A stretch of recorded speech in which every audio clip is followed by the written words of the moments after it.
अच्छा जी, Illustrator is the software और ये 1987 में फर्स्ट टाइम इसका वर्जन जो है वो पब्लिश किया गया, अवेलेबल किया गया, मार्केट किया गया। ठीक है, सिंस देन 1987 से आज तक इसके डिफरेंट वर्जन्स आते गए एडोबी इलिस्ट्रेटर के। ये फर्स्ट टाइम 1.1 मार्च 1987, और आप में से मेजॉरिटी उस वक्त शायद पैदा भी ना हुई हो, इतना पुराना ओल्ड वर्जन इलिस्ट्रेटर। और इसके डिफरेंट वर्जन आते गए और बहुत जो पॉपुलर वर्जन हुआ वो इलिस्ट्रेटर का 10। हम इस वक्त 2021 वगैरह कर रहे हैं वर्जन। तो ये पहले सीरीज इसकी 1.1 2 3 4 5 6 7 8 9 10 इस तरह चला करती थी। और फिर इसको उन्होंने क्लाउड के ऊपर जो है वो अवेलेबल कर दिया। क्लाउड मतलब इंटरनेट पे अवेलेबल कर दिया। अब कोई भी पर्सन इंटरनेट से इसकी वेबसाइट पे जाके डाउनलोड कर सकता है। और डाउनलोड करने का मतलब लाइसेंस इससे ले सकता है। कल मैंने वेबसाइट दिखाई थी।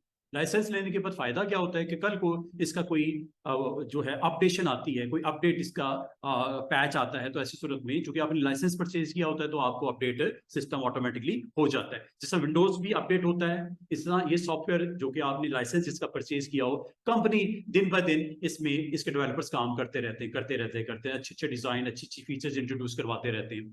तो जो इसका लाइसेंस परचेज कर लेते हैं और उनको पे भी करते हैं उसके अगेंस्ट, सर्विसेज के अगेंस्ट, लाजमी होता है ये जब कोई नई चीज पे फीचर ऐड करते हैं तो आप इंटरनेट पे कनेक्ट होते हो, क्लाउड वर्जन आपने परचेज किया होता है, तो आपका ऑटोमेटिकली सिस्टम भी इस सॉफ्टवेयर के साथ अपडेट हो जाता है। कोई नई चीज आती है, कोई नई फीचर आती है, कोई नई ऑप्शन आती है, तो आपको आपकी इसी जो है वर्जन के अंदर अपडेट हो जाता है। ये क्रिएटिव क्लाउड कहलाता है। क्रिएटिव क्लाउड, सीसीवी बोलते हैं इसको। अभी मैं आपको थोड़ी देर में दिखाता हूँ। तो लेकिन ये पहले जब अपने अर्ली डेज में ये क्लाउड का वर्जन नहीं होता था, ये हमें सीडीज के ऊपर मार्केट जाके परचेज करना पड़ता था या इंटरनेट से इनकी कंपनी से डाउनलोड करना पड़ता था। और वो आप जस्ट इंस्टॉल कर लेते थे और वो आपका 1 साल चला लो, 10 साल चला लो, 50 साल चला लो, आपकी मर्जी होती थी। लेकिन इन्होंने ये देखा कि जैसे जैसे टाइम गुजरता गया, इसमें नई इसके कंपेटिटर्स आगे मार्केट में, कॉरल वाले आगे, उन्होंने बड़ी अच्छी अच्छी चीजें देनी शुरू कर दी। तो उन्होंने कहा व्हाई नॉट, हम भी अपने क्लाइंट्स को वो फीचर्स नई ऐड करने के बाद वो प्रोवाइड करें। तो जब कोई नई चीज ऐड होती है तो नया वर्जन आता है। नया वर्जन जब मार्केट होता है तो आपको नए सिरे से परचेज करना पड़ता है, पुराना अनइंस्टॉल करना पड़ता है, नया इंस्टॉल करना पड़ता है, तब वो नई चीजें आपको मिलती है। तो ये होता गया, ये एक्शन होता गया। 10 आया, 11 आया, 12 आया। तो जब कभी ये मार्केट होता था आपको सीडी परचेज करके पुरानी को खत्म करके नया इंस्टॉल करना पड़ता था। अब ये काफी डिफिकल्ट जॉब है। इससे तंग आके उन्होंने क्या किया, क्रिएटिव क्लाउड के नाम से ये आपको पब्लिश करनी शुरू कर दी इसकी इलिस्ट्रेटर। उससे फायदा ये होता है कि आप एक वन टाइम लाइसेंस परचेज करो, जैसे वो अपडेट होता है तो लाइसेंस चूंकि आपने परचेज किया होता है, मंथली आप उनको पे कर रहे होते हो, तो आपकी ऑटोमेटिकली नई ऑप्शंस अपडेट होके आपके सॉफ्टवेयर सिस्टम के अंदर अपडेट होके आपको अवेलेबल हो जाता है। तो क्रिएटिव क्लाउड वो आपके पास ऑप्शन है, नया जो मॉडल है इसका। तो इसमें दो तरह के आपके ग्राफिक्स, ग्राफिक डिजाइनर के लिए दोनों चीजें बड़ी इंपॉर्टेंट है। ग्राफिक डिजाइनर के लिए ये दो टर्म से फेमिलियर होना जरूरी है। एक, टाइप्स ऑफ ग्राफिक्स दो तरह की होती है, एक पिक्सल बेस्ड होती है, एक वेक्टर बेस्ड होती है। अगर आप और एक्स के बाद ई एल एलिमेंट का, PIXEL। तो एवरीथिंग जो भी ग्राफिक्स आप बनाते हो या क्रिएट करते हो, जो सॉफ्टवेयर फोटोशॉप है वो रास्टर ग्राफिक सॉफ्टवेयर है।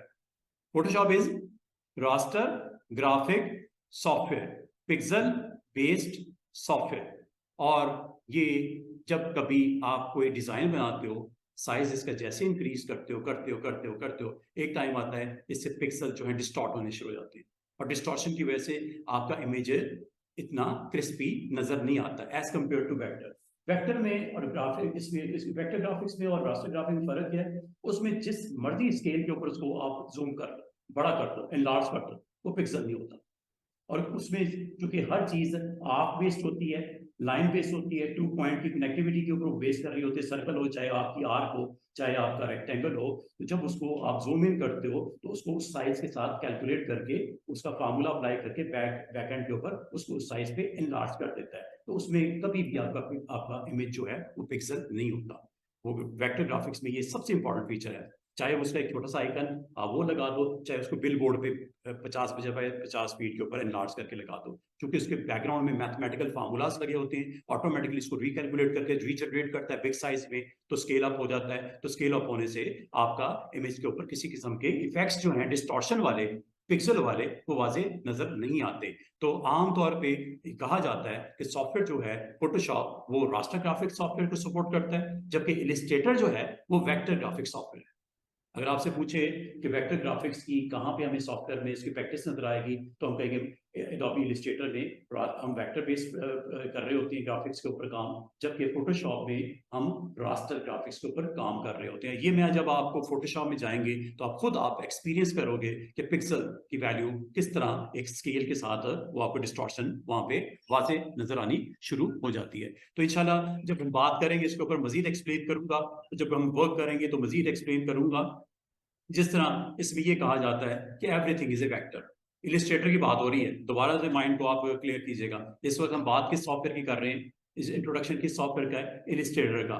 Everything is vector, vector mean हर चीज एक शेप के साथ बनती है। ये देखो, ये सर्कल नजर आ रहे हैं, शेप है, ठीक है, ये आर्क्स नजर आ रही है, एक शेप है, ये जिगजैग लाइन नजर आ रही है, एक शेप है, ठीक है, उसके अंदर फिलिंग कलर्स की आपकी प्रेजेंट है, ये टेक्स्ट है, ये आपके पास डिफरेंट ग्राफिक्स है, ये आपको रॉकेट सा बना हुआ है, एक शेप्स के साथ मिलके बना है, ठीक है। तो इसको अगर आप स्केल अप करोगे तो ये इसको रिक्रिएट कर देता है, रीजनरेट कर देता है, स्केल अप करके नया उसके रेडियस के साथ, नई उसकी मेजरमेंट के साथ, विड्थ एंड हाइट के साथ उसको रिक्रिएट करता है। तो इसमें इस वजह से ये पिक्सेलेट नहीं होता।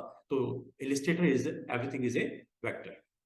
अगली बात, आपने स्मॉल साइज में आप ए लिखते हो या कैपिटल साइज में ए लिखते हो, ठीक है, तो ये डिस्टॉर्शन जो होती है ये आपकी यहाँ पे इलिस्ट्रेटर में नहीं होती। जबकि ग्राफिक्स अगर आप इसकी कर रहे हो फोटोशॉप की, छोटा ए से जब बड़ा ए करोगे, वाजे तौर पे उसके अंदर पिक्सल की वैल्यू आपकी डिस्टॉर्ट होते हुए नजर आएगी, वाजे नजर आएगी। इसमें ऐसा किसी किस्म की आपको पेनल्टी फेस नहीं करती या पिक्सलेशन आपको यहाँ पे नजर नहीं आती। ये किसकी क्वालिटी है, ये किसकी फीचर है, ग्राफिक्स जो इलिस्ट्रेटर में बनता है, इज ए बाउंड्री लेस।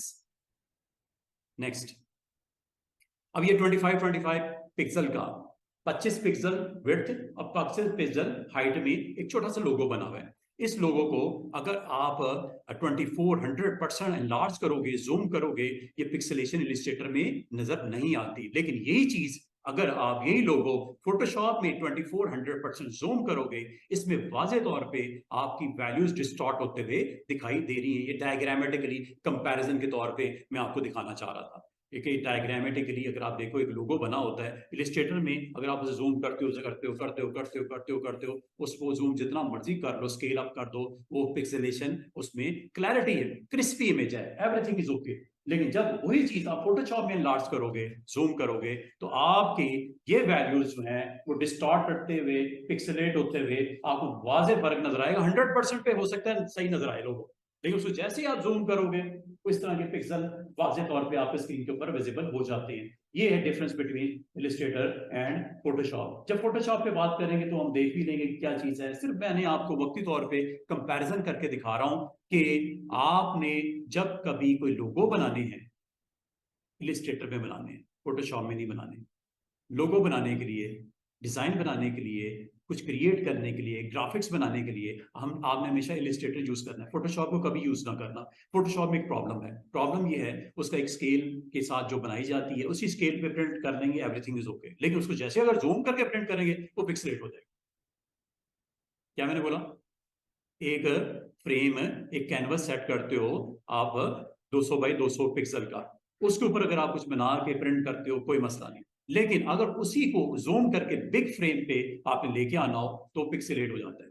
इसलिए कहा जाता है कि जब कोई आप ग्राफिक्स बनाओ तो जो ग्राफिक्स बनाने के लिए राइट सुटेबल सॉफ्टवेयर इलिस्ट्रेटर और corner draw, not Photoshop. Photoshop हमेशा यूज करते हैं आप जब आपके पास इमेजेस की कलेक्शन हो, उसके अंदर आपने एडिटिंग करनी हो, एडिटिंग के लिए परफेक्ट सॉफ्टवेयर है। लेकिन कुछ बनाने के लिए हाँ मजबूरी है, अगर आपको इलिस्ट्रेटर पता ही नहीं है क्या भला है, आपको पता ही नहीं कॉरल क्या चीज है, तो जिन लोगों ने फोटोशॉप सीखी हुई है वो बना रहे हैं, आज तक बना रहे हैं, उन्होंने इलिस्ट्रेटर में जाने की तकल्लुफ ही नहीं किया।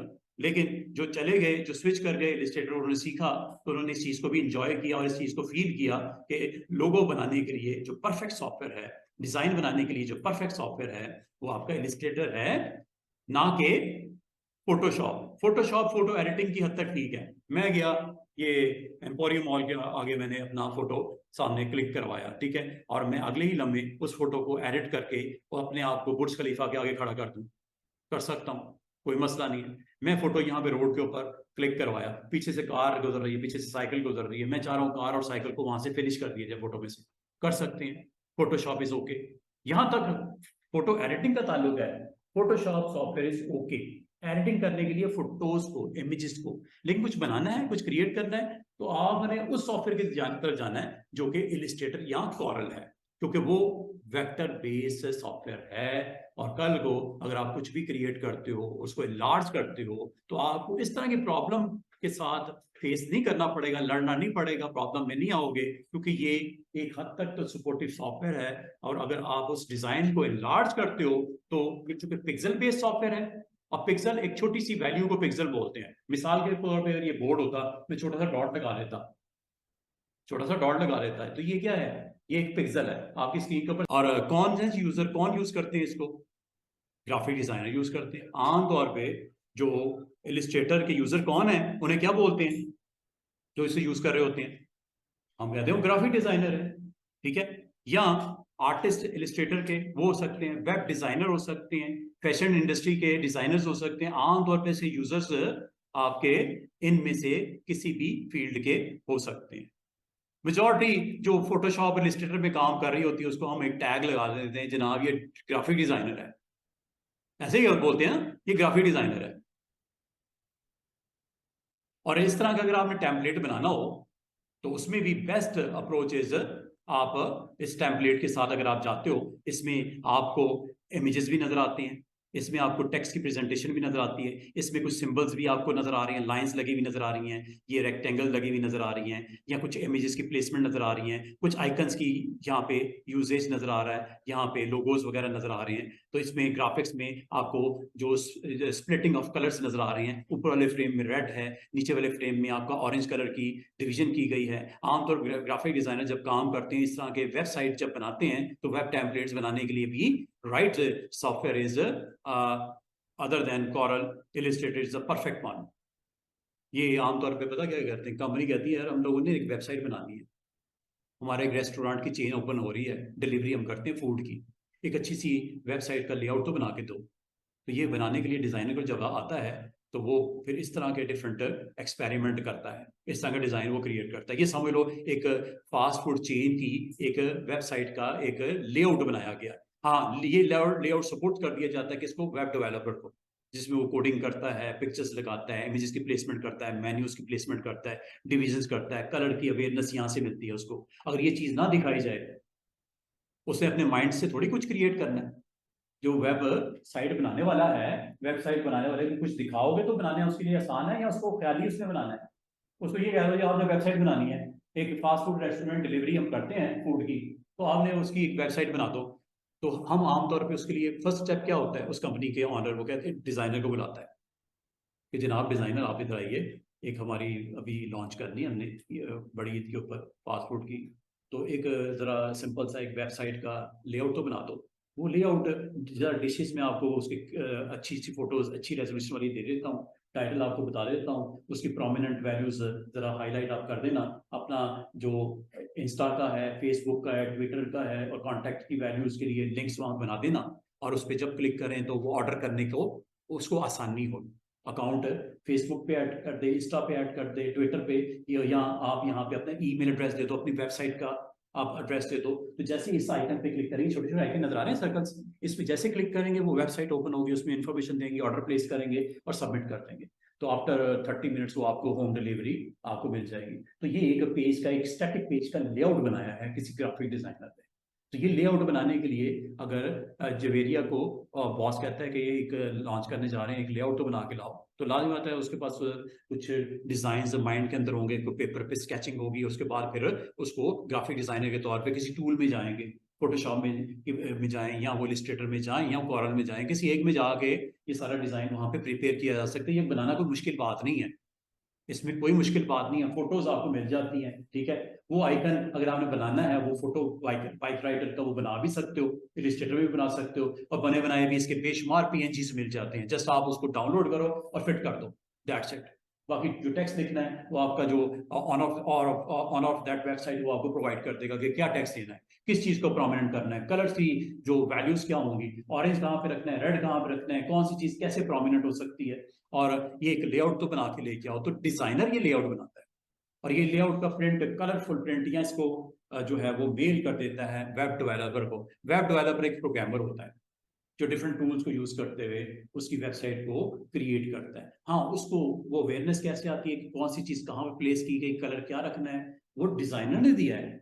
ये आइडिया किसने दिया है? ये डिजाइनर ने दिया है। उस पर वर्क कौन कर रहा है? अगर ये डिजाइनर की आइडिया ना देता कि ये इस तरह की डिवीजन होगी, इस तरह की डिशेस की प्लेसमेंट होगी, इस तरह आइकन्स की वैल्यूज यहाँ रखोगे, बाइक राइडर की पोजीशन वहां करोगे, सेंटर में टाइटल लगाओगे, बिग टाइटल, और उसके अंदर आप जो भी आपका उस वेबसाइट का मेन जो अब थीम है उसके हवाले से कुछ उसकी डिटेल है वो वहां पे आप दोगे। ये जब तक उसको बताया नहीं जाएगा, उससे अपने माइंड से थोड़ी क्रिएट कर देना है हर चीज। एक ग्राफिक डिजाइनर उसको बना के लेआउट बना के दे देगा, फिर उस पर काम करेगा अपनी प्रोग्रामिंग के थ्रू, कोई भी टूल यूज करते हुए, सॉफ्टवेयर यूज करते हुए वो अपनी वेबसाइट आपको बना के ऑनर को वो प्रोवाइड कर देगा। तो इसका मतलब है अगर ये लेआउट भी बनाना हो, फोटोशॉप में भी बन जाता है, इलिस्ट्रेटर में भी बन जाता है, कॉरल में भी बन जाता है। और ये जब बनता है, यूजर इंटरफेस बनाने के लिए भी इलिस्ट्रेटर हम यूज करते हैं। यूजर इंटरफेस का मतलब ये क्या कि वो जो वेबसाइट का लेआउट है वो उसकी कंपैटिबिलिटी इशू ना हो। अगर वो उसको मोबाइल डिवाइस पे ओपन करें, वहां पे भी उसको कवर करके विड्थ और हाइट उसकी कवर हो जाए। अगर उसको लैपटॉप पे करें, उसमें आपकी विड्थ और हाइट उसके हिसाब से एडजस्ट हो जाए। ये देख रहे हो, एडजस्टमेंट हो रही है। 3 कॉलम्स, 3 कॉलम्स, और मोबाइल डिवाइस पे ये 2 कॉलम्स के साथ उसको क्रिएट करके उसकी एडजस्टमेंट हो रही है। चाहे वेब के लिए हो, टैबलेट के लिए हो, मोबाइल के लिए हो, ये यूजर इंटरफेस बोलते हैं। आमतौर पर यूजर इंटरफेस जब आप की पब्लिक या आपके क्लाइंट्स डिफरेंट डिवाइसेस को कैरी कर रहे हैं, तो उस वेबसाइट का लेआउट भी चेंज होगा अकॉर्डिंग टू डिवाइस।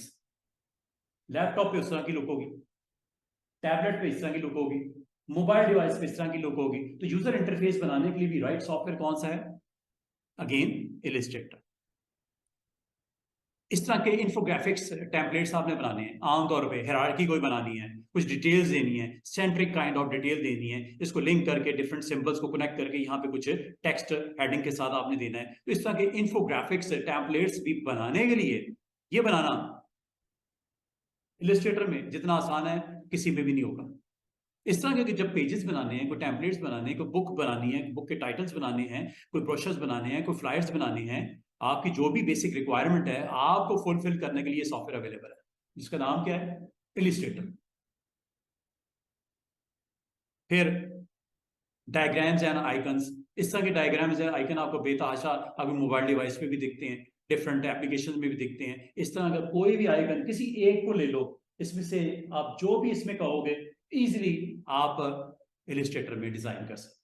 ये जितने भी आपको नजर आ रहे हैं, कोई ऐसा आइकन नहीं है, डायग्राम ऐसी नहीं है जो इलिस्ट्रेटर में बनानी है आपके लिए मुश्किल हो। तो इस तरह के आइकन्स या डायग्राम्स अगर आपको चाहिए हो किसी भी एप्लीकेशन के लिए, किसी सॉफ्टवेयर के लिए, स्क्रीन के लिए, तो ये आपके पास अवेलेबल है टूल जिसका नाम है अगेन इलिस्ट्रेटर।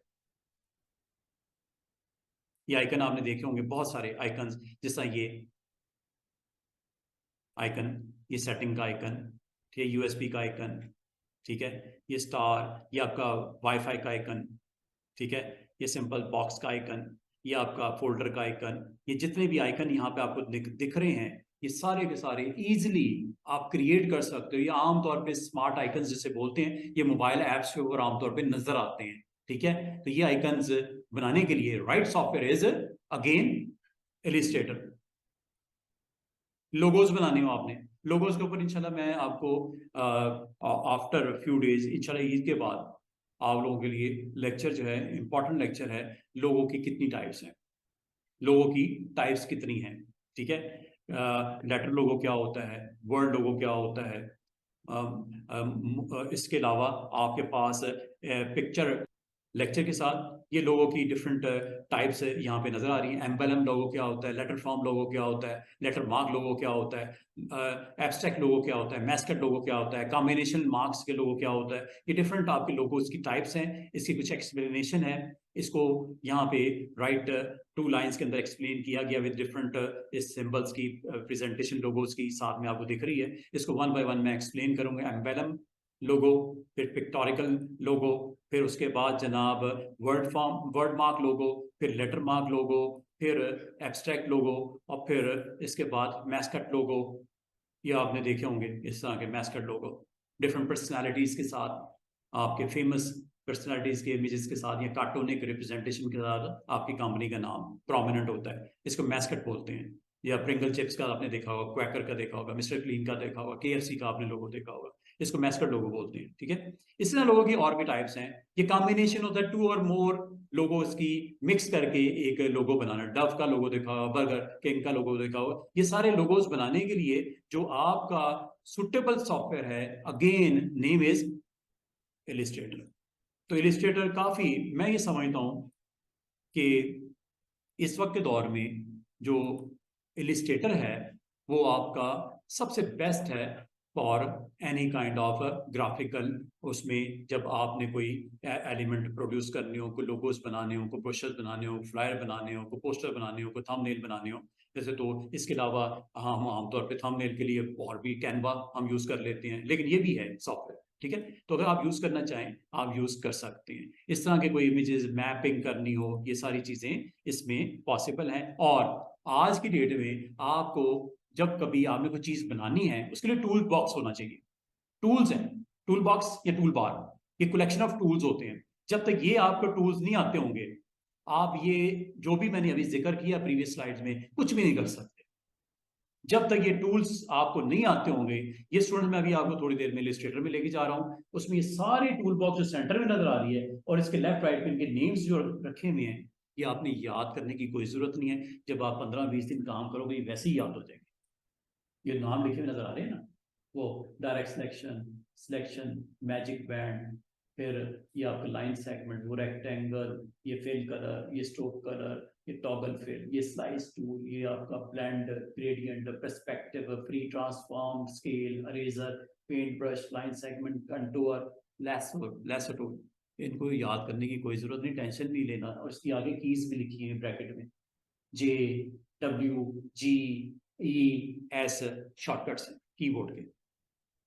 जब कभी किसी टूल में काम करना, कीबोर्ड का वो शॉर्टकट यहाँ से प्रेस कर दो। अभी आप इसमें अगर आपको कोई कंफ्यूजन हो रही है, मैं आपको यही कहूँगा कि आपने बिल्कुल कंफ्यूज नहीं होना। बिल्कुल आपने रिलैक्स होके काम जब आप करोगे तो इंशाल्लाह ताला ये सारी टूल्स जितने भी हैं इनके नाम भी आ जाएंगे, इनके काम भी आ जाएंगे।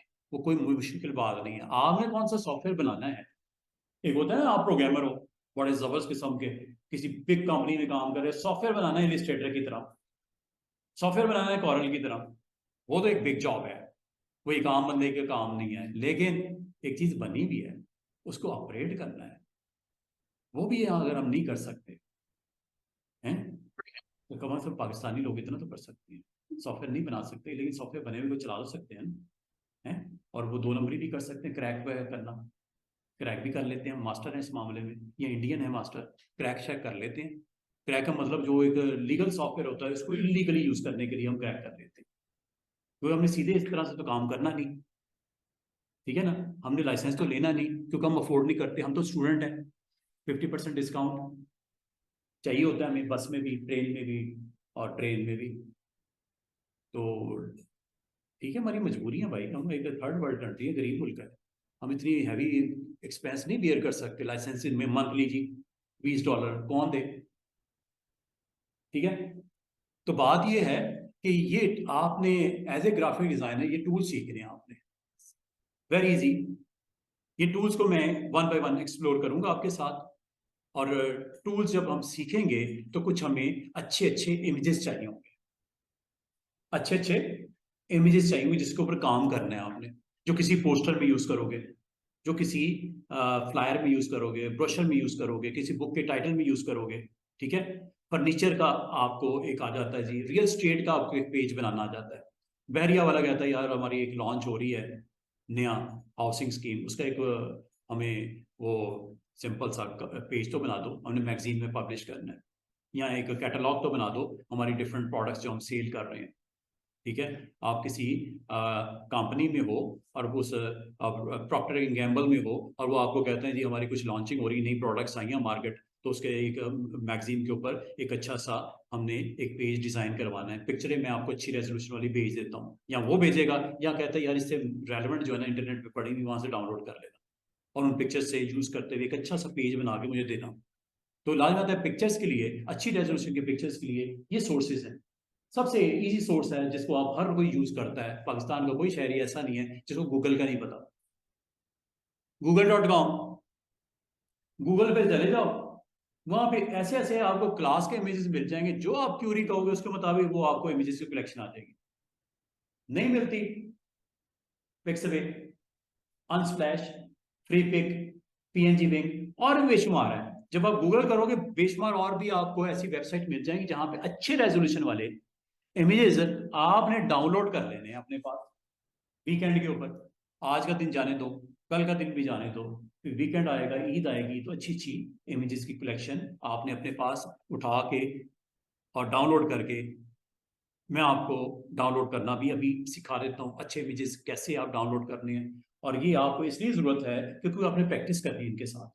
जब कोई भी कोई पोस्टर बनेगा, कोई आपका डिजाइन बनेगा, उसमें कोई इमेजेस चाहिए होंगे ना, या आप कहते हो अपने क्लाइंट को कि यार आप फास्ट फूड की रेस्टोरेंट ओपन करने लगे जॉर्ज टाउन में, तो जरा अपनी रेस्टोरेंट के अंदर जो अच्छी अच्छी डिशेज हैं उसका एक अच्छा फोटोग्राफर हायर करो, अच्छी इमेजेस उसकी कलेक्शन करके मेरे साथ आप शेयर कर लो, फिर मैं उसको आपकी वेबसाइट पे लगा दूंगा, या उसको मैं आपके पोस्टर पे लगा दूंगा, या आपको फेसबुक के पेज पे लगा दूंगा, या उसको मैं आपके मैगजीन के कवर पेज के लिए मैं टाइटल रेडी करवा देता हूँ। आपके पास अच्छी कलेक्शन होनी चाहिए। या वो कहेगा यार आप खुद ही कर लो, फास्ट फूड ही है ना, फास्ट फूड में कोई 8-10 डिशेज होती है ना, वो कोई सी ले लेना, इंटरनेट से डाउनलोड कर लो अच्छी अच्छी इमेजेस। तो डाउनलोड करने के लिए फिर हमें कुछ सी वेबसाइट्स की सोर्स यूआरएल्स पे जाना पड़ेगा, ये आपके पास बेशुमार है। यहाँ से अभी थोड़ी देर में, आज नहीं तो कल, इन वेबसाइट्स पे मैं जाऊंगा और इनमें से आपको तरीका बता दूंगा उन स्टूडेंट्स को जो बिल्कुल बेसिक्स भी नहीं आती, उनको भी पता होना चाहिए इन वेबसाइट को ओपन कैसे करना है। हो सकता है आप में से ऐसा स्टूडेंट जिसने कभी वेबसाइट ओपन ही ना की हो, मैं नहीं समझता ऐसा कोई स्टूडेंट जिसने कभी वेबसाइट ओपन ही ना की हो, ये है वेबसाइट ओपन, कोई बात नहीं, इसमें शर्मिंदगी वाली कोई बात नहीं है, कोई हमने वो गुनाह नहीं कर दिया, वेबसाइट भी ओपन ही नहीं कर देंगे। वेबसाइट पे जाएंगे, इधर से कोई इमेजेस को हम क्यूरी करेंगे और इमेजेस जो हमें रेस्टोरेंट से रेलेवेंट चाहिए होगा, रियल एस्टेट से रेलेवेंट चाहिए होगा, स्कूल बिजनेस से रेलेवेंट चाहिए होगा, आप उनको डाउनलोड करोगे। वो डाउनलोड करना मैं आपको कल इंशाल्लाह इमेजेस को डाउनलोड इन लिंक से कैसे करना है वो मैं आपको इन लिंक्स पे, ये कुछ मैंने 4-5 दिए हैं, ये 400-500 है लिंक्स, आप इनके अलावा भी बेशुमार मिल जाएंगे। अगर आप भी तसल्ली इनसे नहीं हो रही, इनमें से इमेजेस अच्छे नहीं मिल रहे, और भी वेबसाइट्स आपको मिल जाएंगी। तो यहाँ पे आपको मोस्टली अच्छी रेजोल्यूशन वाले, अच्छी क्लिक जो की होती है, अच्छे इमेजेस वो आपको मिल जाते हैं। यहाँ से आप डाउनलोड कर लेना और डाउनलोड करके इंशाल्लाह फिर उसको इन टूल्स के साथ प्रैक्टिस करेंगे। और सबसे पहले जो टूल्स एक्सप्लोर करेंगे ये उनमें से एक ये बहुत फेमस टूल है जूम टूल। अभी मैं नहीं करवा रहा कोई टूल, अभी मैं आपको दोबारा से कनेक्ट करना चाह रहा हूँ सॉफ्टवेयर के साथ। और सॉफ्टवेयर को ओपन करने के तरीके स्टूडेंट्स क्या हो सकते हैं, मैंने आपको 3-4 बताए थे कल। स्टार्ट मेन्यू, ये जी इलिस्ट्रेटर, यहां से ओपन कर लो। नंबर 2, यहां से टाइल किया हुआ इलिस्ट्रेटर यहां से ओपन कर लो। नंबर 3, ये आपके पास सर्च है, यहाँ पे आप जिस सॉफ्टवेयर को ओपन करना चाह रहे हो, फोटोशॉप ओपन करना चाह रहे हो फोटोशॉप लिख दो, इलिस्ट्रेटर ओपन करना है इलिस्ट्रेटर लिख दो, कॉरल ड्रॉ ओपन करना है कॉरल लिख दो, इलिस्ट्रेटर। और जैसे आप इनिशियल कुछ लेटर्स लिखते हो ऊपर टॉप पे वो ऐप आ जाती है, उस ऐप को आपने क्लिक करना है तब भी ओपन हो जाएगा। और सबसे जो आपका शॉर्टकट वे होता है इस ऐप को चलाने का, इसको टास्क बार पे रख लो। कहाँ? टास्क बार पे। ये बॉटम वाली बार को क्या बोलते हैं स्टूडेंट्स? Task bar. ये ऐसे तमाम आपकी एप्स जो आपकी ऑन होती हैं या जिनको ऑन करना चाह रहे हो, तो वो टास्क बार पे इसको प्लेस कर दिया जाता है। कैसे? ऐसे right click, pin to taskbar, यहां से कर लो। यहां स्टार्ट मेन्यू में जाओ, स्टार्ट मेन्यू में ये ऐप है, क्लिक नहीं करना, लेफ्ट। जब मैं क्लिक कहूंगा तो क्लिक का मतलब हमेशा आपने स्टूडेंट्स याद रखना लेफ्ट है। जब मैं स्पेशली कहूं राइट क्लिक तो फिर ये है। जब मैं ये सिंपल वर्ड बोलूं ना क्लिक, तो मैं लेफ्ट क्लिक नहीं बोलता, होता वो लेफ्ट क्लिक की है, ये वाला। जब मैं स्पेशली बोलूं राइट क्लिक करो, फिर ये वाला करना है। राइट के लिए मैं राइट बोलूंगा, लेफ्ट के लिए लेफ्ट नहीं बोलूंगा। अंडरस्टूड कर लेना, वो लेफ्ट ही है, ठीक है। तो मैं राइट क्लिक करता हूं, ये देखो, मोर पिंटू टास्क बार, ये कर लिया करो। ये इसलिए करना है स्टूडेंट्स, ताकि आपको दिक्कत ना हो सॉफ्टवेयर को चलाने में, ढूंढने में। पिन दिस वन ना क्लिक कर दो, ये हमने कल भी किया था, आज मैंने दोबारा किया। ये इलिस्ट्रेटर अगर इंस्टॉलेशन हुई होगी तो ये एक्शन हो जाएगा, और ये जब हो गया है तो ये एप्लीकेशन आपकी ओपन होने जा रही है। अब ओपन होने के बाद आपने क्या करना है, आपने देखना है नया डॉक्यूमेंट कैसे बनता है, न्यू, जो बना हुआ है उसको सेव कैसे करना है, सेव, जो बन गया है उसको क्लोज कैसे करना है, क्लोज, अगर क्लोज हो गया उसको दोबारा से ओपन कैसे करना है, ओपन। आपने ऑप्शन सीखनी है, फाइल में न्यू, फाइल में सेव, फाइल में क्लोज, फाइल में ओपन। ये चार ऑप्शन अभी फटाफट से सीख लेते हैं, और इसकी शॉर्टकट कीज भी देख लेते हैं। Control N for new, control O open, control S save, control और कौन सा रह गया, ओपन, सेव, न्यू, ये तीन ऑप्शंस। और प्रिंट होती है पी के साथ, कंट्रोल पी, प्रिंट भी तो करना है ना, जो आपने डिजाइन बनाया किसी को दिखाना है ना, तो प्रिंट करना जरूरी होता है, तो कंट्रोल पी फॉर प्रिंट होता है। लेकिन अभी नहीं कर रहे, अभी हम दो तीन ऑप्शन एक्सप्लोर करने लगा। और सबसे पहले दोबारा से सुनिएगा, मैं अब आपको आज डिटेल में बताने लगा हूं, कल मैंने रफली बताया था, आज इसकी डिटेल देखो। जब कभी आपका नया डॉक्यूमेंट बनता है, ये नया डॉक्यूमेंट जब बनता है, आपके माइंड के अंदर एग्जैक्टली कैलकुलेशन होनी चाहिए, कितनी विड्थ कितनी हाइट। मिसाल के तौर पे आपका जो क्लाइंट है, सिटी स्कूल में क्लाइंट है, तो वो मेरे पास आ गया कि सर मुझे एक बिजनेस कार्ड बनाना है, मेरी सिटी स्कूल का एक बिजनेस कार्ड बनाना है। तो न्यू, जब आप न्यू करते हो तो वहां पे आपने एक चीज के साथ मेक श्योर करना है, साइज। जब तक आपको साइज का नहीं पता होगा, देखो बच्चों, जब तक आपको ग्राउंड का नहीं पता साइज कितना है, खेलोगे कैसे, उसकी विड्थ हाइट डायमेंशन पता होनी चाहिए। डायमेंशन मतलब width and height is called dimension, dimension of that field, dimension of that canvas, dimension of that art board. इसमें टेक्निकली क्या बोलते हैं, उस बोर्ड के ऊपर जिसपे आपने कंटेंट अपना रेडी करना है, आर्ट बोर्ड, क्या बोलते हैं, आर्ट बोर्ड, आर्ट बोर्ड, ठीक है। आर्ट बोर्ड, आपने सबसे पहले आर्ट बोर्ड का साइज बताना है, और इसमें जो बने बनाए साइजेस हैं, सेव साइजेस हैं, मोबाइल डिवाइसेस के लिए साइजेस हैं, वेबसाइट्स के लिए साइजेस हैं, फिल्म एंड वीडियो के लिए साइजेस हैं, आर्ट एंड इलस्ट्रेटर के लिए साइजेस हैं। अभी आपने चारों पांचों जो टैब्स हैं, इनमें से किसी पे अभी आपने अपना फोकस नहीं करना, आपने प्रिंट पे फोकस करो। प्रिंट करना है, प्रिंट मीडिया में भेजना है, पब्लिश करना है, प्रिंट निकालना है। प्रिंट में ये साइजेस हैं, और इसमें से स्टूडेंट्स आपको ये साइजेस आप इससे फैमिलियर हो गए, जिसकी थोड़ी सी भी बैकग्राउंड है कंप्यूटर साइंस की, या पेपर को प्रिंट करने के वाले से। आप जब मार्केट जाते हो ना, स्टेशनरी की दुकान पे जाते हो, वहां पे हम आमतौर पे एक टाइटल नजर आता है, साइज A4, एक बिग से रिम पड़ा होता है, पैकेट में बंद होता है, A4 साइज होता है। A4 साइज का मतलब कितना होता है मिलीमीटर में, 210 by 210 by 297 millimetre, millimetre letter size. अच्छा, अगर आपको स्टूडेंट्स कंफ्यूजन है मिलीमीटर में, सेंटीमीटर में, डेसीमीटर में, इंचेस में, पिक्सल में, तो आप जिस स्केल के साथ अपने आप को फिट समझते हो, अंडरस्टैंडिंग है उसकी, वो यहां से ऑन कर दिया। और कल मैंने बोला था, आपने अभी दो सिर्फ यूनिट्स के साथ अपने आप को कनेक्ट करना है, एक डिजिटल मीडिया के लिए पिक्सल, और प्रिंट मीडिया के लिए इंचेस, बाकी सबको भूल जाओ। अभी आपने टेंशन नहीं लेनी, इसमें कंफ्यूज होते रहोगे, ये एक बड़ी लंबी चौड़ी लिस्ट है, ठीक है। इसमें यूनिट ऑफ मेजरमेंट, यहाँ पे आपको इस वक्त करंट में क्या नजर आ रही है, सब में mm नजर आ रहा है, देख रहे हो, सब mm में नजर आ रही है। क्यों नजर आ रही है, यहाँ भी यूनिट स्केल क्या है, mm, मिलीमीटर, दैट्स व्हाई। इसको जरा चेंज करते हैं, इंचेस। जैसे इंचेस पे क्लिक किया, तो यहां पे जरूर इंचेस है, अभी तक यहां पे स्केल उसने इंचेस नहीं किया। एक काम करते हैं, क्रिएट पे क्लिक करता हूं। वक्ती तौर पे अभी इंचेस यहां नजर नहीं आ रहा, यहां पे स्टिल नजर आ रहा है, हालांकि मैंने इधर इंचेस कर दिया है। एक काम करते हैं, क्रिएट करते हैं, 8.5 बाई 11 इंच का आर्ट बोर्ड। ये स्क्रीन के ऊपर, व्हाइट बोर्ड को क्या बोलते हैं, आर्ट बोर्ड। इस पूरे बोर्ड को क्या बोलते हैं, आर्ट बोर्ड ये वो एरिया होता है जिसके अंदर अंदर रहते हुए डिजाइन बनाना है।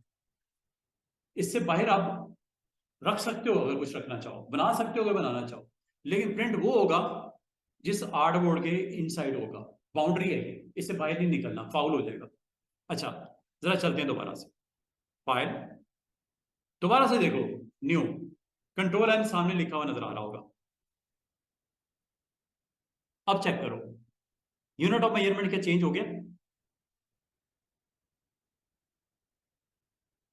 प्रिंट में, सॉरी, प्रिंट, ये प्रिंट पे आपने क्लिक करना, बाकी छोड़ दो सबको। प्रिंट,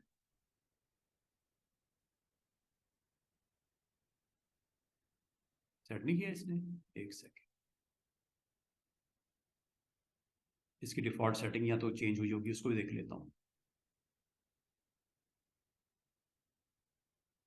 एग्जिट करते हैं एक दफा, बाद का सेटिंग्स अपडेट होती हैं। रीस्टार्टिंग दैट सॉफ्टवेयर, या इसकी सेटिंग प्रेफरेंसेस के अंदर बाद का मिसकॉन्फ़िगर होती है, किसी ने चेंज की होती हैं, उसको भी दिखा देता हूं आपको। इसकी सेटिंग्स हैं, प्रेफरेंसेस उसे बोलते हैं। प्रेफरेंसेस का मतलब यूजर अपनी सहूलत के मुताबिक जो सेटिंग करना चाह रहे हैं उसे क्या बोलते हैं? प्रेफरेंसेस। कहां सेट होती है अभी दिखाता हूं।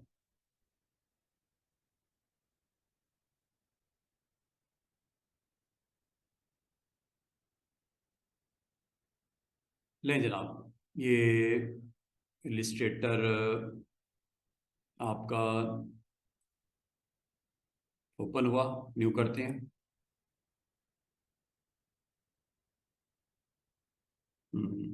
अभी तक ठीक है, इसको मैं अभी प्रेफरेंसेस में देख लेते हैं।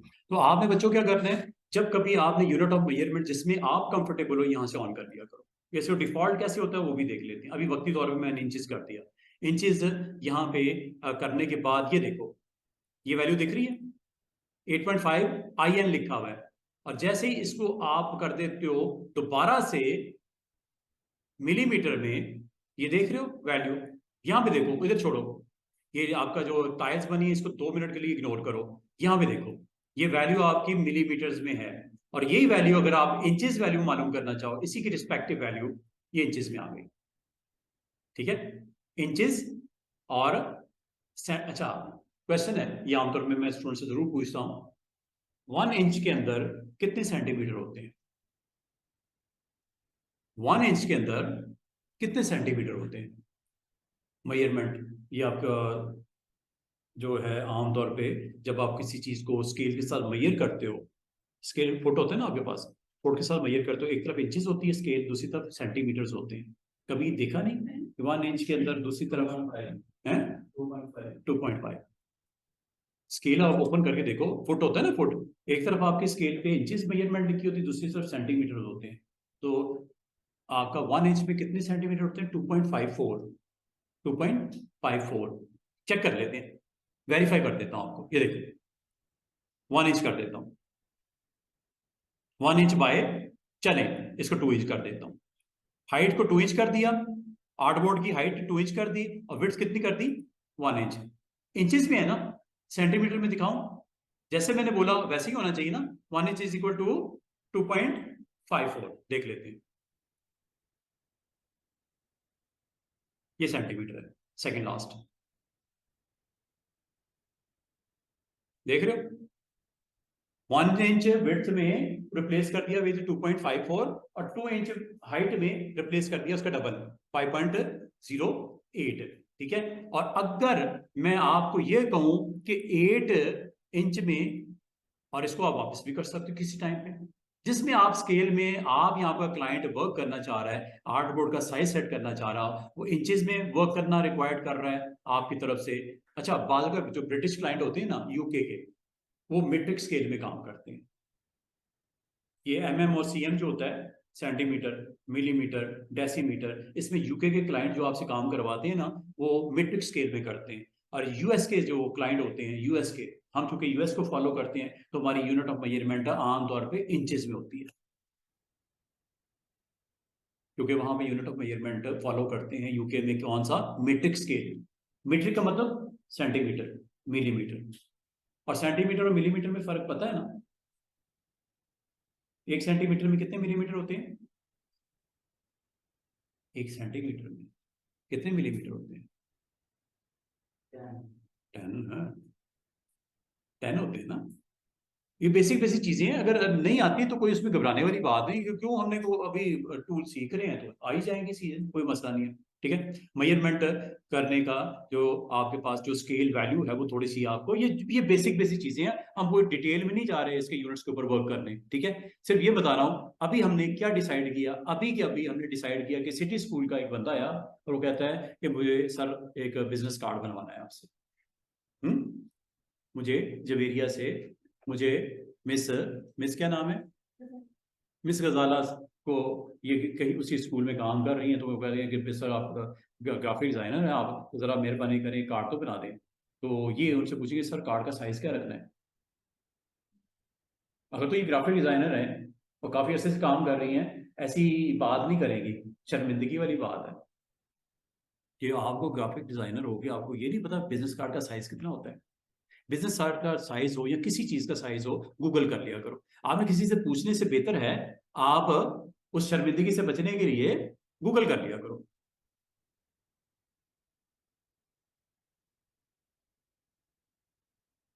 कितना बताया? ये स्टैंडर्ड साइज है बिजनेस कार्ड का, लेकिन ये कोई हार्ड एंड फास्ट रूल नहीं है कि यही रखना है, जरूरी नहीं है कि यही रखना है।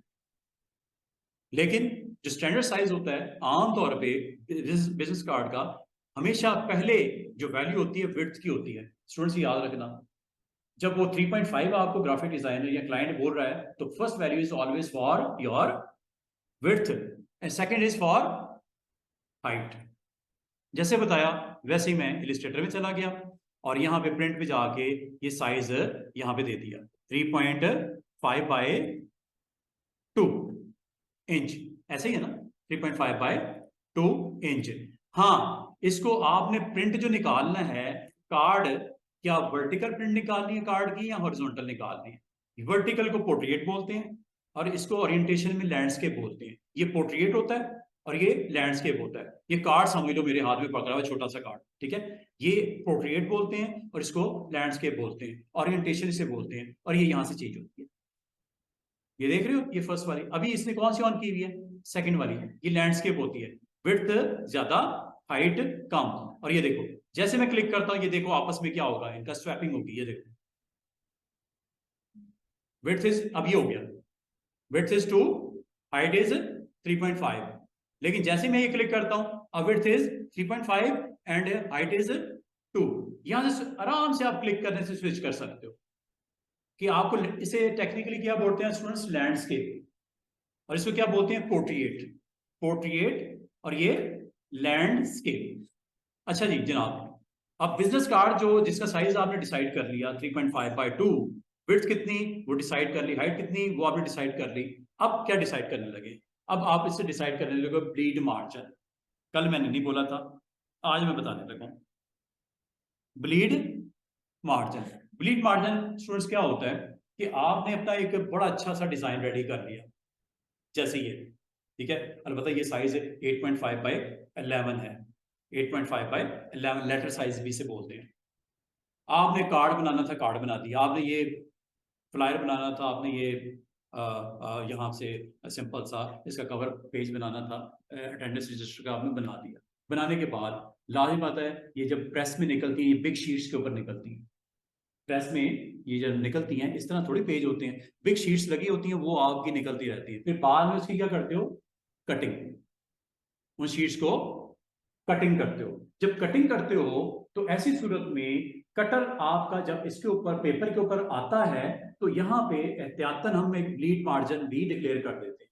ब्लीड मार्जिन वो सेफ मार्जिन होता है जिसके ऊपर कटर ने आपका चलना है, पेपर पे कटर ने चलना है। और आमतौर पे ब्लीड मार्जिन अगर नहीं दोगे, हो सकता है जरा सा भी 19-20 कटर हो गया तो आपका ये जो पेज यहां से जहां पे यहाँ पे हो सकता है आपका कोई पेज के ऊपर डिजाइन पड़ा हो, डिजाइन एजेस तक जा रहा हो, डिजाइन एजेस, एजेस मतलब बाउंड्री तक जा रहा हो, कोई टेक्स्ट एजेस तक जा रहा होता नहीं, वैसे मार्जिन होता है, लेकिन चले डिजाइन का हिस्सा है, यहाँ पे डिजाइन का कोई आपका पार्ट एजेस तक जा रहा है, तो अगर आपका ये कटर थोड़ा सा 19-20 हो के डिजाइन खराब हो जाएगा, चाहे आपने बाउंड्री लगाई हुई है चारों साइड पे, अगर वो थोड़ी भी कटिंग में 19-20 भी हो गया डिजाइन खराब। ऐसी सूरत में क्या करना है, आप यहाँ पे ब्लीड मार्जिन डिक्लेयर कर देते हो इलिस्ट्रेटर में। और ब्लीड मार्जिन एक सेफ एरिया होता है कटर के लिए, जो क्लियर एक मैसेज होता है कि आपने इस एज से थोड़ा सा दूर कटिंग करनी है। खुदा ना खास्ता अगर थोड़ी भी आगे पीछे सीजर हो गया तो गया, पेज का वो पार्ट जो एजेस वाला वो गया, तो ये ब्लीड मार्जिन होता है। अब ब्लीड मार्जिन आमतौर पे 0.1 to 5 इंच कर देते हैं। कितना? 0.1 to 5 इंच। ये देखो फर्स्ट क्लिक के ऊपर ऑटोमेटिकली आ गया ना चारों साइड पे। ये देखो दोबारा 0 है। जैसे मैंने अप एरो पे क्लिक किया, कितना ज्यादा बढ़ाना है, डबल, और करना है, और करना है, आधे आधा इंच चारों साइड पे आधा आधा इंच का मार्जिन छोड़ दे, ब्लीड मार्जिन। आमतौर पे हम इतना नहीं करते, 0.1 to 5 इज एनफ। और एक चीज और याद रखना, ये चारों वैल्यूज हम आमतौर पे एक जैसी रखते हैं। लाजमी कटर अगर आपका होगा वो चारों साइड पे चलेगा ना, ऐसे ऐसे, तो चारों साइड एक जैसी रख दो। लेकिन बाद ज्यादा आपको नहीं रिक्वायर्ड होता है लेफ्ट साइड से, सिर्फ राइट साइड से आपकी कटिंग चल रही होती है, सिर्फ लॉन्ग शीट ऐसे निकलती है, सिर्फ राइट साइड से आपने उसका ब्लीड मार्जिन छोड़ना है, ना ना ना आपने उसको लेफ्ट छोड़ना है, ना अप और बॉटम, आपने इस तरह कटिंग करनी है।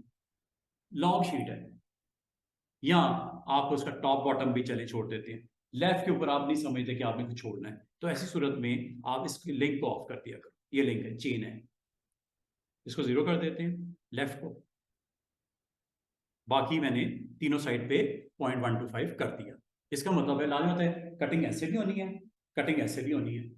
लेफ्ट पे हो सकता है आपकी लॉन्ग शीट लगी हो, लेंथ नहीं है शीट वो, और उसको आपने कट करना है इस तरह, तो उसमें लेफ्ट वाले को आपने डिस्टर्ब करना ही नहीं, जरूरत ही कोई नहीं। तो आप इस तरह का कोई सीन हो अगर, तो आप इसकी अलग अलग वैल्यूज भी दे सकते हैं। लेकिन आमतौर पे बिग शीट्स होती हैं, चारों साइड से एक जैसी आपको उसका मार्जिन रखना चाहिए, तो हम आमतौर पे चारों की चारों साइड्स पे एक जैसा ब्लीड मार्जिन दे देते हैं। लेकिन कुछ ऐसे केसेस हो सकते हैं जिसमें ना आपको देना हो, तो आप इसको ब्लीड मार्जिन लेफ्ट वाला इग्नोर करना है, कर दो, एक जैसा रखना है, आमतौर पर एक जैसा ही होता है।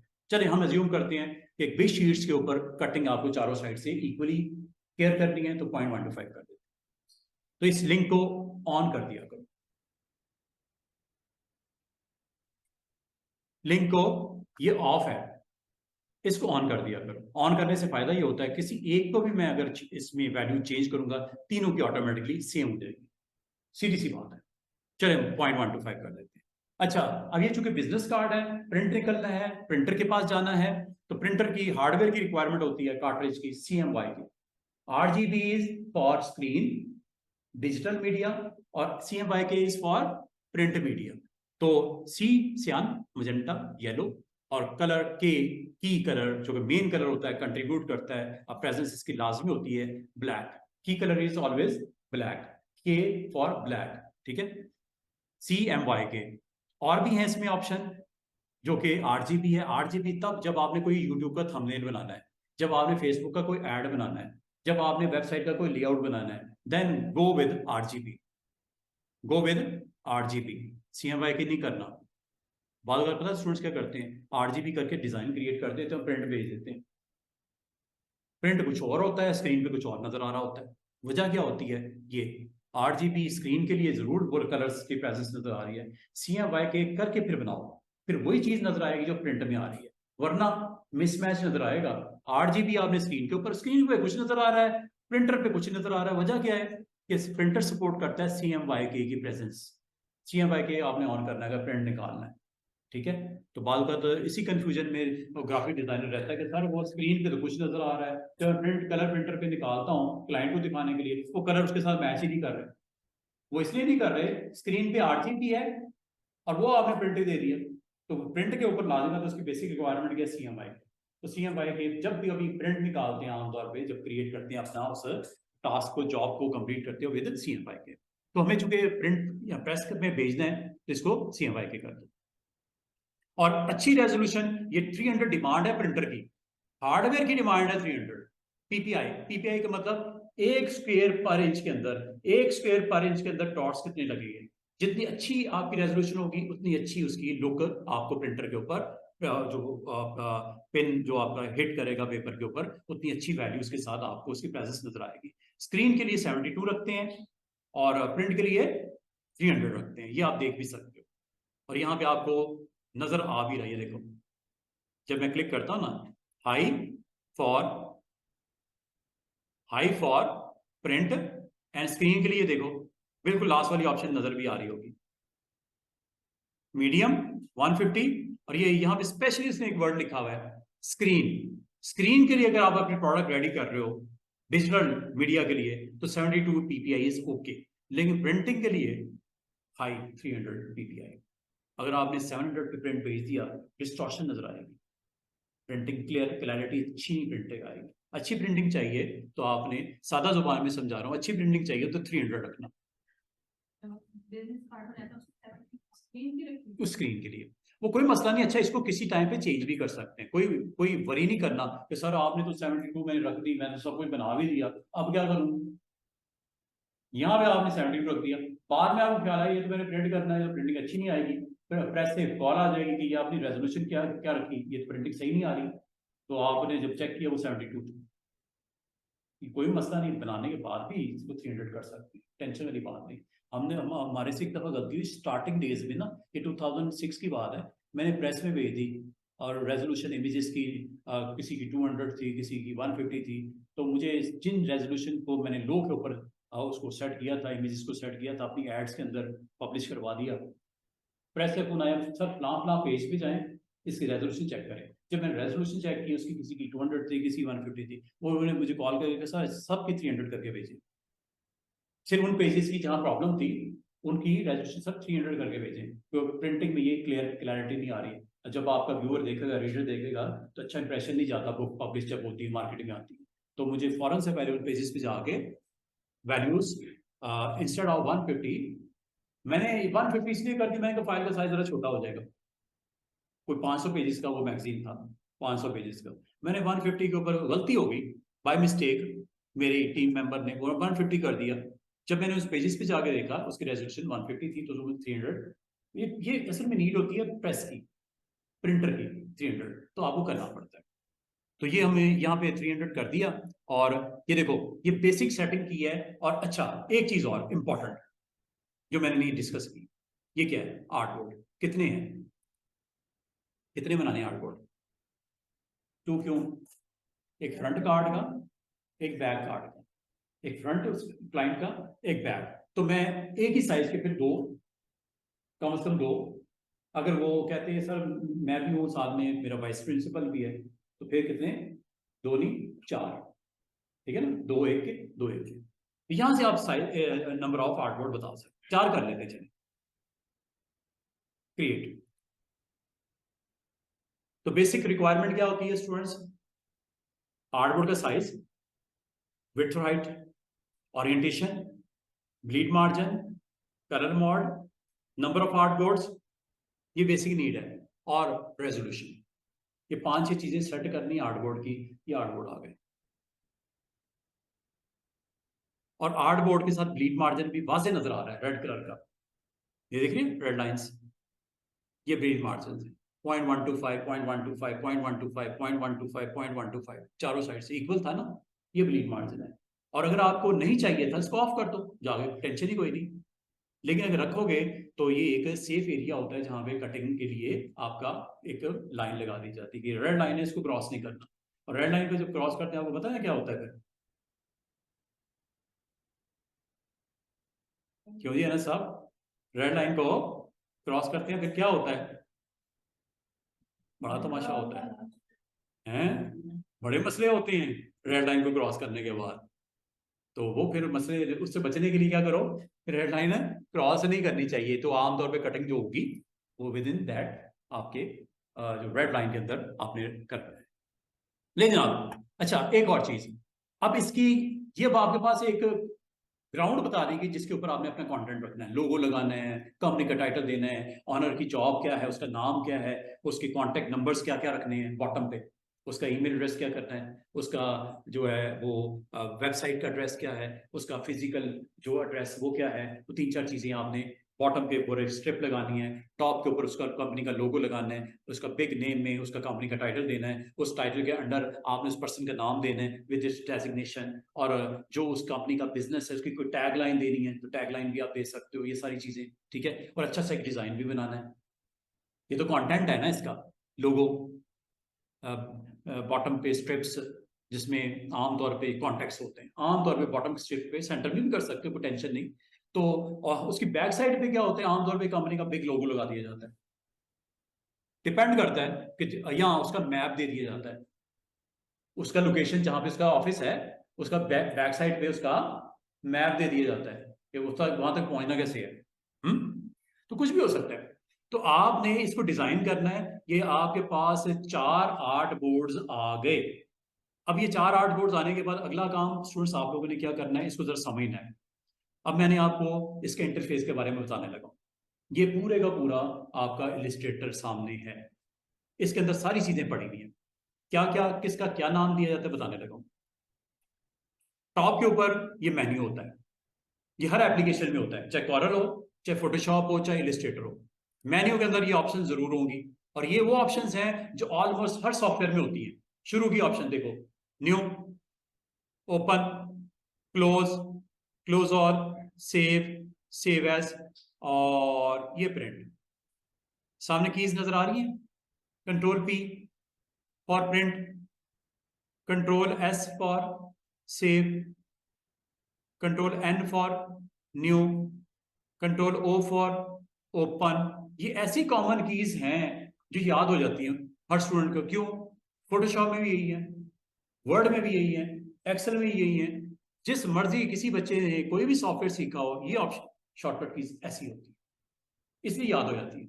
और सिर्फ इतना ही नहीं, एडिट मेन्यू, एडिट मेन्यू से जो पहले सॉफ्टवेयर से में मुलाकात किसी की हुई हो, cut copy paste redo undo, ये 4-5 ऑप्शन ऐसी हैं जो हर सॉफ्टवेयर में होती हैं, और इसके आगे जो कीज लिखी हुई यही कीज होती है। और इसलिए इसको याद करना, इसको चलाना, इसको मेमोराइज करना कोई मुश्किल बात नहीं। Undo, cut, copy, paste. हाँ, जिसने आज फर्स्ट टाइम सॉफ्टवेयर देखा है उसको थोड़ी सी शायद मेरी बात समझने में मुश्किल हो रही है, जिसने इससे पहले किसी भी सॉफ्टवेयर में काम किया है, कट कॉपी पेस्ट से वाकिफ है। नहीं है तो मैं आपको इंशाल्लाह करवा दूंगा ये करता क्या है। ऑब्जेक्ट मेन्यू, टाइप मेन्यू, ये टाइपिंग से रेलेवेंट है, और टाइपिंग आपको पता जरूरी है, टाइपिंग तो होगी, चाहे वो बिजनेस कार्ड हो, चाहे बुक का टाइटल पेज हो, कोई मैगजीन का कवर पेज हो, कोई ब्रोशर हो, कोई यूट्यूब का थंबनेल हो, टेक्स्ट तो होगा ही होगा। बहुत ऐसी कम चीजें होती हैं जिसमें टेक्स्ट नहीं होता, कोई नाम तो होगा ना उस बिजनेस का, काम, उसके कोई एड्रेस होगा, ईमेल वगैरह, कोई कॉन्टैक्ट होगा, ये तो होती हैं चीजें, पब्लिश हुई होती हैं, बैनर पे भी होती हैं, पोस्टर पे भी होती हैं, मैगजीन के पेज पे भी होती हैं। जिस बिजनेस में हो आपको कम से कम टेक्स्ट आपको आर्ट बोर्ड पे कहीं ना कहीं लिखना जरूर पड़ता है। बहुत रेयर ऐसा होता है कि उस पर आप टाइप टूल को यूज नहीं करोगे। Typing, T for type, typing से रेलेवेंट जॉब करने की, इसके अंदर की ऑप्शंस हैं, इंशाल्लाह ये सारी ऑप्शंस हमने सीखनी है।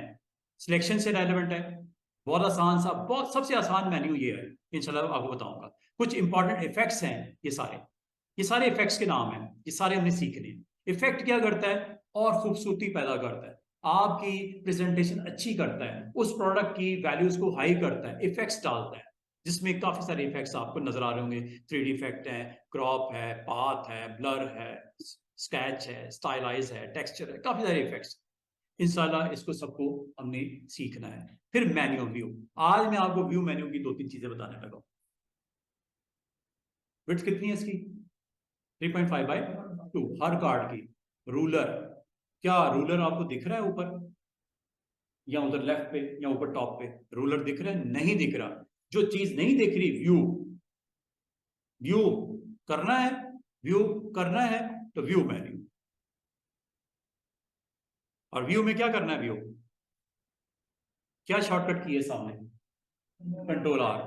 ये आपका फोटोशॉप में भी यही है, कंट्रोल R, इसमें भी यही है, क्योंकि प्रोडक्ट सेम कंपनी की हैं तो आमतौर पे काफी चीजें सिमिलर होती हैं। कंट्रोल R याद रखना, नहीं तो कम से कम व्यू में आके अब पता हो रूलर ऑन ऑफ कैसे होता है, क्योंकि ऑन नहीं हुआ, टिक नहीं लगा, ऑन कर दो। क्या ऊपर आपको रूलर नजर आना शुरू हो गया? वर्टिकल भी और हॉरिजॉन्टल भी। और इसको मैं अगर जूम करके दिखाऊं तो मैग्नीफाई करने के लिए विंडोज का शॉर्टकट की है विंडो की विद प्लस। ये आप अपनी मशीन पे भी कर सकते हो। ये आपका मैग्नीफायर आ जाएगा। ये मैग्नीफाई किसकी शॉर्टकट की है? इलस्ट्रेटर के साथ कोई ताल्लुक नहीं इसका। इसका ताल्लुक किसके साथ है? ऑपरेटिंग सिस्टम के साथ जो आप यूज कर रहे हो। कौन सा ऑपरेटिंग सिस्टम यूज कर रहे हो? विंडोज 10। विंडोज 10 के अंदर ये आपके लोगो की होती है ना, वो 4 छोटी छोटी विंडोज बनी होती है, लोगो की इसे बोलते हैं, विंडोज लोगो। इस पे आपने प्रेस करके ऊपर प्लस और माइनस होता है एक प्लस, प्लस पे आपने क्लिक करना है मैग्नीफायर। इससे सिर्फ ये होता है, आपको दिखाने में आसानी हो रही है। कितनी बिट्स है कार्ड की? 1 इंच, 2 इंच, 3.5। ये देखो, ये 3.5 में बाउंड्री खत्म हो रही है हॉरिजॉन्टल। और वर्टिकल भी इधर देखो, 1 इंच, ये हाफ हो गया 1, और ये 2 दिख रहा है 2 इधर ये कॉर्नर पे। इसकी हाइट कितनी? हर कार्ड की हाइट कितनी? 2 इंच। और हर कार्ड की विड्थ कितनी? 3.5। यही तो आपने बताया था स्टार्ट में, कोई नई चीज तो नहीं बता रहा, वही चीज है। और ये स्केल मैंने आपको जूम करके इसलिए दिखा रहा हूँ बच्चों कि आप देख लो, तसल्ली कर लो, क्योंकि वो रूलर मुझे भी नहीं दिख रहा था, हो सकता है आपको भी ना दिख रहा हो। सिर्फ मैंने आपको रूलर की वैल्यूज को क्लैरिटी के साथ व्यू करने के लिए ये मैग्नीफायर यूज किया है। मैग्नीफायर इज द शॉर्टकट की आपने करनी है विंडोज की। इसका इलस्ट्रेटर के साथ कोई ताल्लुक नहीं है। फिर मैंने जूम, जब मुझे जरूरत समझूंगा कि मुझे आपकी कोई ऑप्शन को समझानी है, उसके ऊपर मैंने फोकस करना है, मैं जूम कर दूंगा उसको, ताकि आप देख लो, तसल्ली कर लो। तो जब कर लिया तो फिर मैं इसको जूम आउट कर दूंगा ऐसे, और बंद कर दूंगा इसको। तो ये कितने 8 पोर्ट्स हैं? 4। कब बताया था? जब आपने डॉक्यूमेंट क्रिएट किया था तब आपने बता दिया था। अच्छा, अब एक तो हो गया 8 बोर्ड सामने नजर आ रहे हैं। थोड़ा सा इंट्रोडक्शन मैंने आपको मेन्यूज का करवाया, जिसमें से व्यू में आपको अभी जो चीज मैंने बताई है वो रूलर को शो करना। और यहीं पे देखो, रूलर को अब शो की बजाय क्या लिखा हुआ है? हाइड करना। चूंकि शो हो रहा है तो इसके जो ऑल्टरनेट ऑप्शन होगी वो हाइड की होगी ना। अगर बंद करना है तो बंद कर सकते हो, फिलहाल आपने बंद नहीं करना, इसको ऐसे ही रहने दो। अच्छा, रूलर हो गया, और ये ब्लीड मार्जिन हो गया, ये इसकी विड्थ और हाइट आपकी हार्डबोर्ड की होगी। अब मैं आपको और चीज जो इंपॉर्टेंट बताने वाली है, समझाने वाली है। अगर हमारे पास 15 मिनट हैं, मैं आपको 15 मिनट में विंडो मेन्यू के बारे में बताना चाहूंगा। विंडो मेन्यू, विंडो जो कि बड़ा इंपॉर्टेंट मेन्यू है।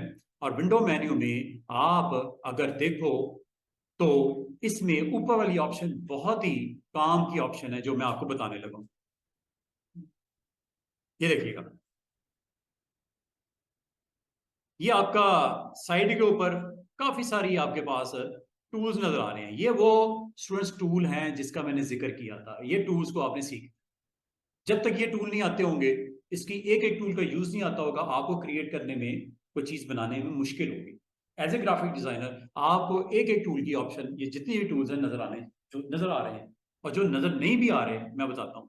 अच्छा, ये टूल्स बॉक्स जो होता है, इसे टूल बार भी बोलते हैं, इसको अगर आप मूव करना चाहो आप इजिली। अच्छा, खुदा ना खास्ता ये क्रॉस हो गया, अब आप कहोगे परेशानी। परेशानी ये कि सर टूल बॉक्स मुझसे अचानक क्रॉस हो गई, बंद हो गया टूल बॉक्स। टूल बॉक्स अगर होगा ही नहीं तो क्या करोगे? कुछ भी नहीं कर पाओगे। अच्छा, विंडो मेन्यू में जाके आपने इस को टूल बार में देखना है। ठीक है, टूल बार, एक तो टूल बार में आपको नजर आ रहा होगा एडवांस, एक नजर आ रहा है बेसिक, एक नजर आ रहा है न्यू टूल बार, एक नजर आ रहा है मैनेज टूल बार। अच्छा, एक तो ये टूल बार, नीचे आओ बॉटम पे,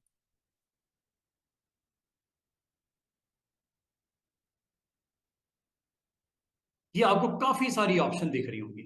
कुछ के साथ टिक लगा हुआ है, ये देखा टिक लगा हुआ है। प्रॉपर्टीज, ये क्या है? ये प्रॉपर्टीज,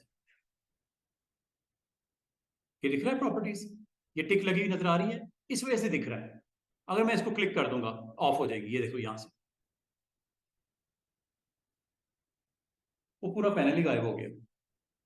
टूल बार तो था सो था, मैंने वो साइड वाले पैनल्स को भी ऑफ कर दिया। विंडो मेन्यू में ये सारे के सारे पैनल्स बहुत इंपॉर्टेंट है। ये जितने भी आपको नजर आ रहे हैं, ये सारे पैनल्स को आपने जिस दिन सीख लिया उस दिन आपका इलस्ट्रेटर खत्म हो जाएगा। मेन्यू को तो हमने करना ही करना है ना। दूसरी बात, विंडो में यहां से स्टार्ट होते हैं, एक्शन से लेके कहां तक, ये देखो ए की सीरीज आ रही है, फिर बी की सीरीज है, फिर सी की सीरीज है, फिर डी में एक ही है, एफ में एक ही है, जी में दो है, आई में दो हैं, एल में चार हैं, एम में एक है, एन एक है, पी के अंदर चार पांच ऑप्शन है, एस के अंदर भी है, और आखिर में टी वी, यहां तक। ये आपके सारे के सारे पैनल्स हैं। क्या बोलते हैं? पैनल्स। पैनल्स आपको दिखते हैं, हमेशा याद रखना, पैनल जो दिखते हैं वो राइट साइड में दिखते हैं, इधर। और जब मैं इन पैनल्स में काम करना चाहूं, इसको ऑन करना पड़ेगा। ऑन करता हूं, अभी जो मैंने बंद किया है, ये किया था ना प्रॉपर्टीज, दोबारा ऑन करते हैं। अच्छा, एक मजे की चीज, प्रॉपर्टी पैनल अकेला ऑन नहीं होता, प्रॉपर्टी के साथ इसके कंपेनियन है, साथी हैं। कौन?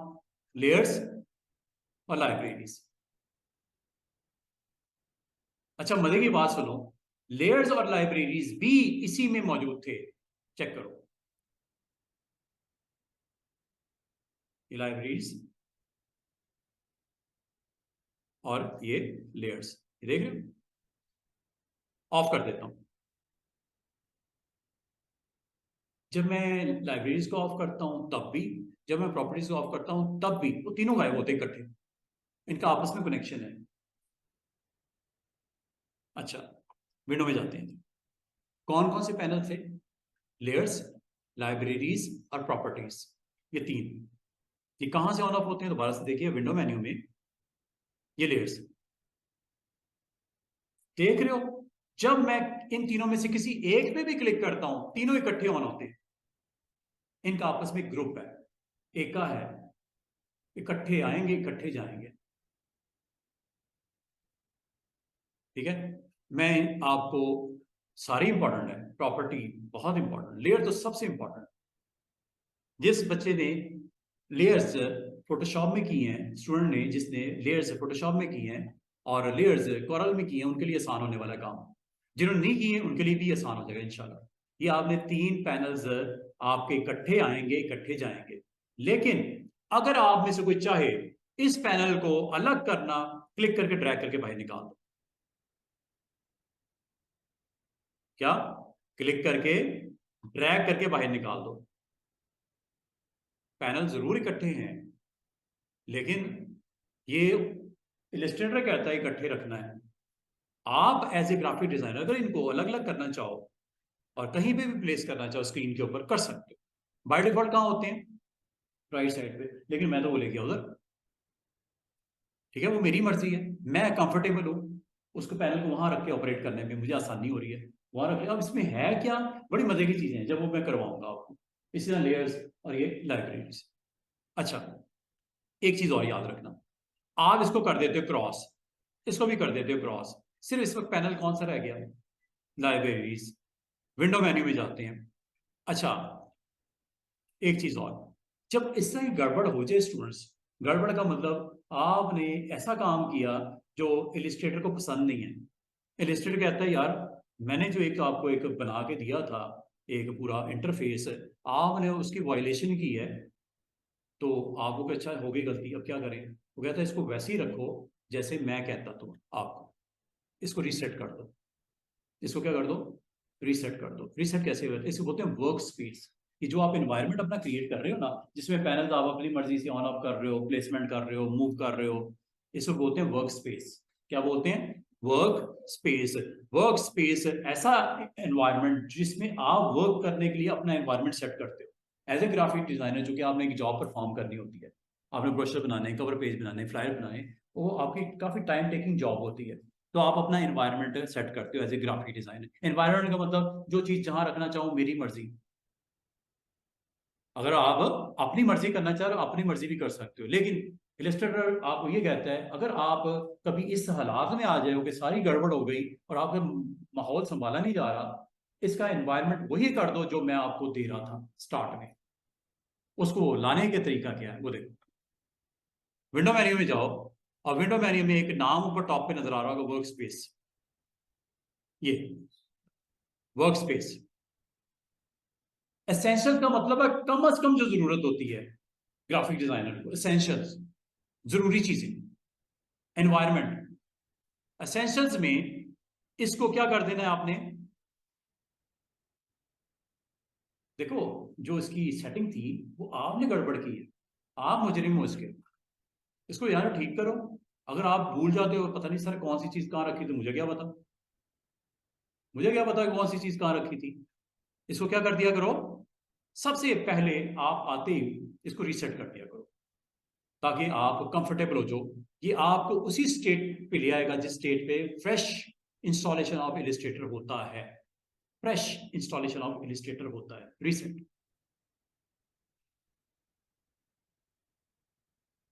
क्या वैसा ही हुआ, हालांकि मैंने इनको बंद कर दिया था, मूव कर दिया था, गड़बड़ कर दिया था। और मजे की बात है, टूल बॉक्स जो कि मैंने बंद हो गया था बाय मिस्टेक, क्या वो वापस नहीं आ गया, वो वो भी आ गया वापस। एनवायरनमेंट में वो भी शामिल है, वर्क स्पेस में वो उसकी तो सबसे इंपॉर्टेंस है। वर्क स्पेस क्या होता है स्टूडेंट्स, वर्क करने की स्पेस जिसमें एज ए ग्राफिक डिजाइनर आप अपने लिए एनवायरनमेंट बनाते हो, उसे बोलते हैं वर्क स्पेस। और इसकी जो डिफॉल्ट वर्क स्पेस है उसे बोलते हैं एसेंशियल्स। और वो भी अगर गड़बड़ हो जाए जो कि मैंने की, उसको कर लिया करो रीसेट, उसको कर लिया करो रीसेट। तो इसका मतलब है विंडो मेन्यू में जी, हाँ जी, बस मैं इंशाल्लाह 2-4 मिनट में क्लोज कर, विंडो मेन्यू में स्टूडेंट्स आप लोगों ने क्या करना है, वर्क स्पेस को एक तो ये चेक करना है एसेंशियल्स है, अगर है, अच्छा चलो एसेंशियल तो है, ये बाकी क्या है, बाकी ऑप्शंस भी तो हैं। ये क्लासिक वर्जन है, देखो क्लिक करता जरा गौर कीजिए स्क्रीन पे क्या चीजें आती हैं और क्या चीज जाती है। क्लासिक, क्लासिक में अगर आप बच्चों गौर करो, ऊपर एक बार भी आ गई, ये वाली, ये पहले तो नहीं थी। क्या ये बार पहले थी, इसे बोलते हैं कंट्रोल बार। क्या बोलते हैं, कंट्रोल बार। दोबारा से देखो, विंडो मेन्यू में वर्क स्पेस में एसेंशियल्स में ये बार भी जो अभी नजर आ रही है गायब हो जाएगी। ये क्लासिक वर्जन होता था पहले, जब पुराने लोग हैं ना कुछ साल पहले जो इलिस्ट्रेटर में काम करते थे, वो इस बार के साथ बहुत काम करते थे। इसे बोलते हैं एसेंशियल क्लासिक वर्जन, पुराना, कुछ साल पुराना। कर दूं वापस एसेंशियल नॉर्मल, ये देखो।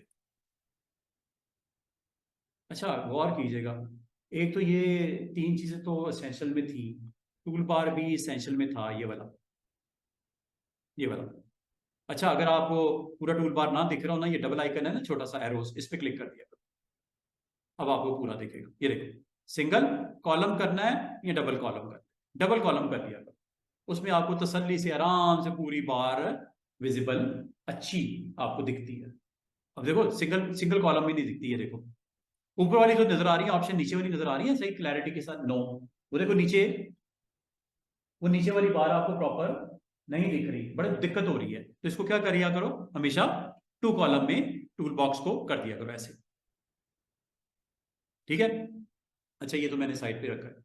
और दूसरी चीज, पैनल आपको तीन नजर आ रहे हैं।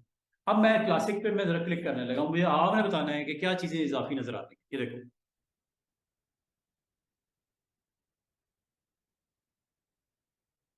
क्या क्या चेंजेस नजर आई है बताओ। अच्छा एक तो वो टूल बॉक्स साइड पे चला गया है। अच्छा और क्या हुआ, ऊपर, ऊपर कंट्रोल प्रॉपर्टीज, वो ऊपर वाली बार नजर आनी शुरू हो गई मेन्यू के नीचे, वो एसेंशियल मिली थी। तीसरी, ये देखो दरमियान में, ये सारे के सारे पैनल्स हैं, मजे की बात, ये देखो, ये डॉक टू वे पैनल, ये देखो, ये कलर का पैनल, ये आ गया, ये बंद हो गया। ये कलर गाइड का पैनल, ये आ गया, ये बंद हो गया। ये आपका पैनल्स का पैनल स्वैचेस, ये आ गए, ये बंद हो गए। ये ब्रशेस हैं, ये ब्रशेस का बड़ा जबरदस्त इस्तेमाल है। ये आपका सिंबल्स हैं, बड़े कमाल के सिंबल इस्तेमाल है इसका। ये आपकी स्ट्रोक की विड्थ वगैरह सेट करने की, ये ग्रेडियंट्स। अच्छा ये बच्चों, ये क्या है, ये पैनल्स हैं जो यहां से आपको मिलते हैं। ये देखो, ये कंट्रोल्स पता क्या है, ये कंट्रोल्स हैं ऊपर वाले, ये वाले, ये बंद करने लगा, ये देखो, इन्हें क्या बोलते हैं, कंट्रोल्स। बड़ा इंपॉर्टेंट है, मैं आमतौर पे बच्चों को ये कहता हूँ, स्टूडेंट को कहता हूँ, कंट्रोल्स को ऑन रखा करो। कैसे ऑन होते हैं दोबारा देखो, ऑन ऑफ कर सकते हो। अच्छा, बाकी आप कहोगे सर ये क्या चीज है, ये पूरी एक बार है। प्रॉपर्टी और लाइब्रेरी जो था ना, साथ में ये देखो एक पूरी लंबी चेन है ऑप्शंस की। ये कौन सी ऑप्शन है जो इस मेन्यू में पड़ी हुई थी, ये देखो, चेक करना, ये आपको यहां दिख रही है ऑप्शंस। यहां पे आपको टिक नजर नहीं आ रहा, लेकिन एक चीज याद रखना, ये कलर, ये यहां से कर लो या विंडो में जाके ये यहां से कर लो, एक ही बात है स्टूडेंट्स। ये देखो, ये करूं क्लिक, क्या यही नहीं ऑन हो रहा? ये तो ऑन है। इसको अगर फुल फ्लैश पैनल के तौर पे बाहर लेके आना है तो यहां से ऑन कर लो। साइड पे करना है, ये लो, इधर इधर क्लिक कर दो या इधर क्लिक कर दो, एक ही बात है। इसका फायदा पता क्या होता है कि आपको जब जरूरत पड़ेगी कलर की, आप इसको ओपन कर लें, जब जरूरत पड़ेगी इसकी यूज कर लें, पड़ा हुआ है साइड पे खामोशी से। जब जरूरत पड़ेगी इंशाल्लाह, मैं जब इस्तेमाल बताऊंगा तो इसको मैं कॉल कर लूंगा। अच्छा, ये देखो, इसका नाम क्या है, ब्रशेस। यहां से क्लिक करने से भी ये ऑन होते हैं, और विंडो मेन्यू में जाके यहां पे भी ये लिखा हुआ ब्रशेस, क्या वही पैनल नहीं आ रहा? ये, इसका मतलब स्टूडेंट्स क्या हुआ कि विंडो मेन्यू में ये जितनी ऑप्शंस हैं, इसमें जो काम की वो समझता है क्लासिक में, वो आपको सारी पैनल में ये दिखा दी, ये कॉलम में पूरे में। बजाय आप विंडो मेन्यू में जाओ, क्लिक करो, फिर सामने आए, जब जरूरत पड़े सामने तो है, क्लिक करके ऑन कर लो, क्लिक करके ऑफ कर लो। मैं इसे इस्तेमाल करूंगा सारे पे। ये जितनी आपकी पैनल, जैसे पैनल्स बोलते हैं, जो दिख रहे हैं पैनल्स कौन से दिख रहे हैं, प्रॉपर्टी एंड लाइब्रेरी, क्या इसको भी हाइड कर दूं? ये लो, इसकी वही हालात हो गए, वही स्टेटस हो गए जो बाकी हो गया। क्या उसकी बात, उसकी डिटेल दिख रही है? नहीं दिख रही है, क्लिक कर दो, ये लो।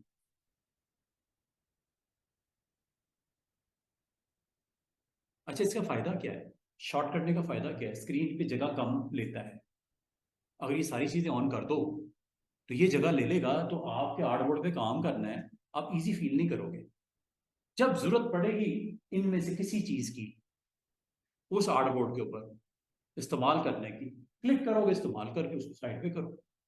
हालांकि ये देखो, ये मैंने क्रॉस नहीं किए, अवेलेबल है, स्क्रीन पे ही है, जब जरूरत होगी ऑन कर लूंगी। और अगर ये सारे ही बंद कर दूं, बंद हो गए सारे। अब आसान तरीका बच्चों क्या है, विंडो मेन्यू में वर्क स्पेस में इसकी एनवायरनमेंट आपने बताना है, एसेंशियल्स। और मजे की बात है, जिसमें चेंजेस करते हो उससे रेलेवेंट उसकी ऑप्शन नीचे आ जाती है। क्या लिखा हुआ है? पहले क्या लिखा हुआ था? Reset essential. अब क्या लिखा हुआ है? क्लासिक। क्या आपने क्लासिक वर्जन को भी डिस्टर्ब किया? क्लासिक वर्जन को डिस्टर्ब किया ना, पैनल सारे खराब कर दिया आपने, जो उसके कनेक्टेड पैनल से। वापस आ गए। इसका मतलब ये हुआ, इनमें से अगर किसी चीज को आपसे बाय मिस्टेक गलती से बंद भी हो जाए, ये पैनल्स गलती से बंद भी हो जाएं, कुछ रह गए, कुछ बंद कर दिए, तो आपने टेंशन नहीं लेनी। आसान तरीका रिकवर करने का, रीसेट कर दो। ये तो ऑलरेडी ऑन है, you have to click on reset. जो जो चीजें आपने निकाल दी थी वापस आ गई, रीसेट। अब आपने इसका इस्तेमाल क्या करना, वो मैंने भी नहीं सिखा रहा, मैं इन पैनल्स का यूज नहीं दिखा रहा, मैं सिर्फ इसके प्रेजेंस को ऑन ऑफ कर रहा हूं। ऑन करना या ऑफ करना है, इस्तेमाल क्या वो हमने करना है, इंशाल्लाह कल से स्टार्ट करेंगे। अब क्या आपको वर्क स्पेस में एसेंशियल्स की और क्लासिक में फर्क समझ आया? कुछ पैनल का फर्क है, ऊपर कंट्रोल बार का फर्क है। अच्छा, मजे की बात सुनो, अगर आप एसेंशियल कर भी देते हो जिसमें बार नहीं भी होती, तो टेंशन ही नहीं, ऑन कर लिया करो। ये मना थोड़ी करता है कि ऑन करने, ऑन हो ही नहीं सकती एसेंशियल में, एसेंशियल में ऑन हो सकती है। अब विंडो मैनेजर में जाके कंट्रोल पे क्लिक कर दो, मना थोड़ी कर रहा है। आप अगर जरूरत समझते हो उसकी, ऑन कर लो। हालांकि ये हिस्सा नहीं है इसका, डिफॉल्ट एसेंशियल का हिस्सा नहीं है, लेकिन अगर आपको जरूरत है, अगर आप समझते हो जरूरत है इसकी जरूरत है, मैं आपको ये कहूंगा इसको ऑन रखना है। एसेंशियल में अगर नहीं भी होता फिर भी ऑन कर दो। एसेंशियल में बाय डिफॉल्ट ये नहीं होता, क्लासिक में होता है, एसेंशियल में नहीं होता, लेकिन मैं आपको फिर ये कहूंगा इसको ऑन रखना, इसकी जरूरत है। आपको खुद से फील होगा आफ्टर 2 और 3 लेक्चर्स की ये क्यों जरूरत है इसकी, मैं क्यों कह रहा था इसको ऑन रखो। तो इसका मतलब है बच्चों, आप लोगों ने कंट्रोल्स को ऑन रखना है, आप लोगों ने अगला जो काम करना है वर्क स्पेस के साथ, एसेंशियल्स के साथ जाना है।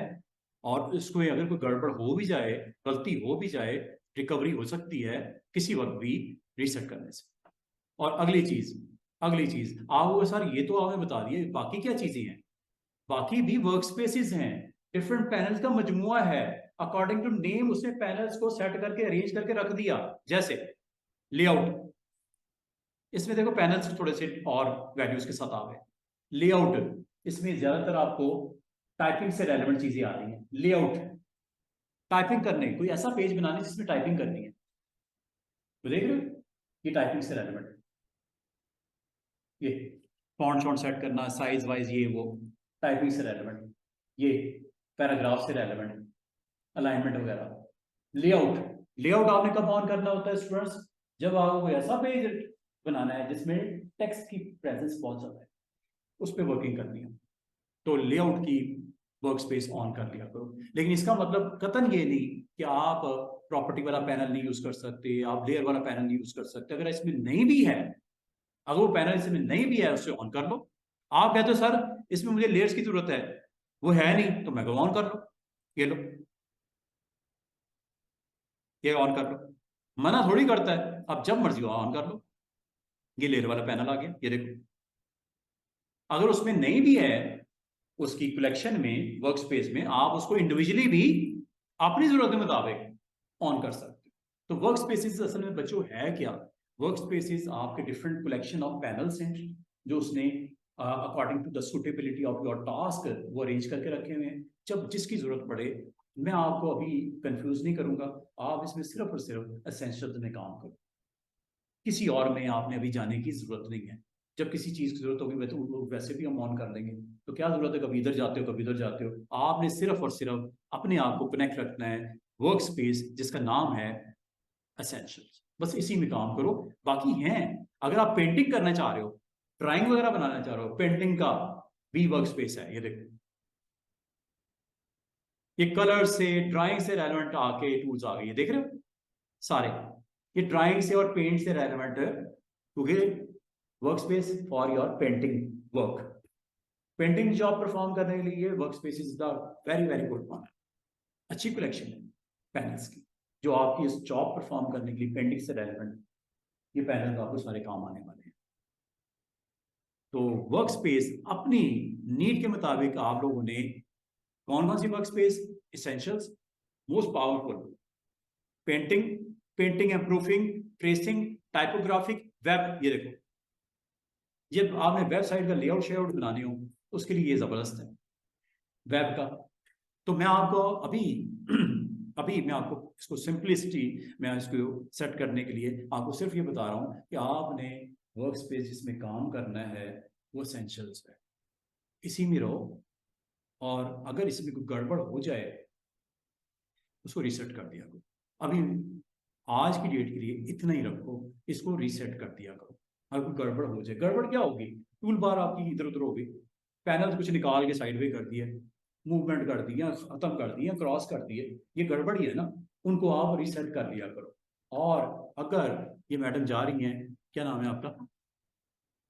कमल। कमल कहती हैं कि सर ये जो वर्क स्पेस देता है इलस्ट्रेटर मुझे अच्छी नहीं है लगती, पैनल्स की रेंज में मुझे किसी की भी पसंद नहीं आई, ना सेंसर अच्छी लगी, ना क्लासिक वर्जन अच्छा लगा, ना पेंटिंग का, ना वेब का। ये कमल कहती हैं मैं अपनी वर्क स्पेस बनाना चाह रही हूँ, न्यू वर्क स्पेस क्लिक कर दो। कमल वर्क स्पेस मॉर्निंग शिफ्ट, ये आपका नाम है ही नहीं, मॉर्निंग शिफ्ट।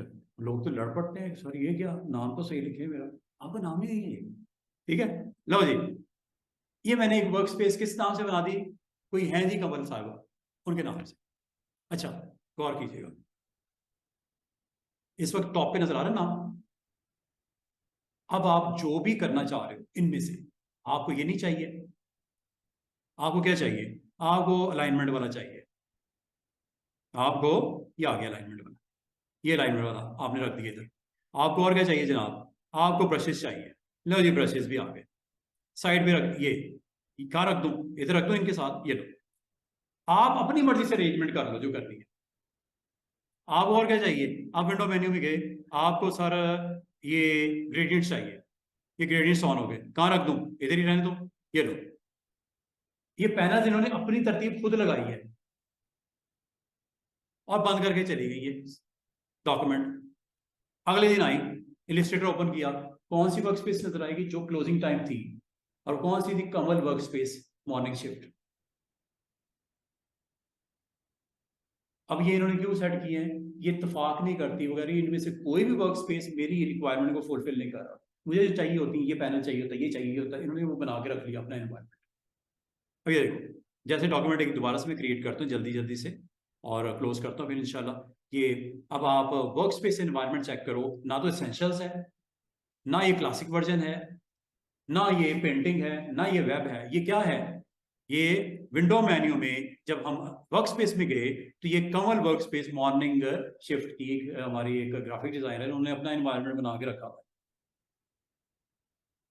वर्क स्पेस क्या करता है, आप अपनी वर्क स्पेस खुद से बना लो, उसको एक नाम दे दो, उसी में काम शाम करो जब तक करना चाह रहे हो। इसमें इनको आज के दिन में मजीद 2 और ऑप्शन का इसमें एडिशन चाहिए, कर लें, कोई मसला नहीं।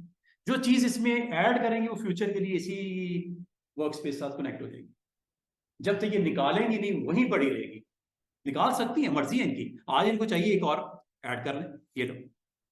इनको आर्टबोर्ड्स वाला भी एक चाहिए पैनल, बड़ा इंपॉर्टेंट है ये, मैं आपको इंशाल्लाह मंडे को करवाऊंगा आर्टबोर्ड वाला पैनल, ये भी इन्होंने रखना है, चले यही रखते हैं, इनकी मर्जी है, जरूरी नहीं इसी के अंदर आपने लगाना है, कहीं यहाँ रखना है, मर्जी अभी इन्होंने यही रखना है, इनको यही मिलेगा, जहां प्लेसमेंट करेंगे वहीं पे मिलेगा पैनल, जरूरी नहीं कि राइट साइड पे सारे लगाने हैं अरेंजमेंट में, कहीं रख दो। इन्होंने ये, इनको इधर नहीं चाहिए, इनको इधर चाहिए, रख लो, हालांकि ये इसकी डिफॉल्ट लोकेशन क्या है उधर लेफ्ट पे, आपने टूल बॉक्स पूरा यहाँ पे राइट पे लिया है, मना नहीं करेंगे। आप इसको जब एग्जिट करेंगे और एग्जिट करने के बाद अगले दिन आएंगे तो ये वही एनवायरनमेंट मिलेगा जो लास्ट टाइम ऑन किया था मिस का वाला। अब ये जॉब छोड़ के चले गई, हमारी नई स्टूडेंट ग्राफिक डिजाइनिंग की जवेरी आ गई, वो कहते हैं सर ये पता नहीं एनवायरनमेंट क्या सेट किया, मुझे तो समझ नहीं आई। मैं कह रहा हूँ उसको डिफॉल्ट पे ले आओ। ये क्या करेगी, एसेंशियल में जाएंगे, रीसेट डिफॉल्ट कर देंगे, खत्म हो गई, वो अपना काम शुरू कर दें, उन्हें अपना एनवायरनमेंट बनाना है, अपने नाम से जवेरिया वर्क स्पेस बना लें, क्या ख्याल है। तो वर्क स्पेस की उम्मीद करता हूं आपको थोड़ी सी समझ अंडरस्टैंडिंग आ गई होगी कि वर्क स्पेस होती क्या है। वर्क स्पेस आपका एनवायरनमेंट होता है, पैनल्स का मजमूआ होता है जो आप अपनी जॉब परफॉर्म करने के लिए आपको जरूरत के मुताबिक उनको ऑन ऑफ करके रखते हो। क्या ऐसा ही हुआ, जहां जो रखा वैसे ही मिल रहा है, ये देख रहे हो, टूल बार भी सेंटर में आई हुई है, इधर राइट साइड पे, हालांकि इधर नहीं होती।